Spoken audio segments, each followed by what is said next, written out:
Hey guys, welcome back to our channel. Today's video I'm going to show you how to be a Grab driver. So first thing first, launch your Grab driver application. Open it and then tap on Google. Use any of your Google account.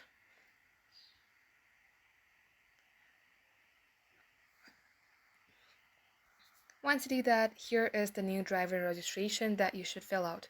First of all, type in your first name, last name, your country number, city, if you have any referral code. Go ahead, type in here. Check this box, select next.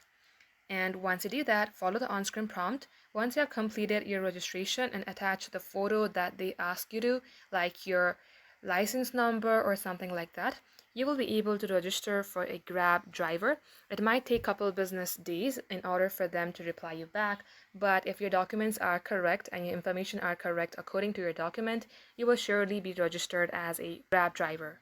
Just like so guys, this is how you can do it. Thank you for watching.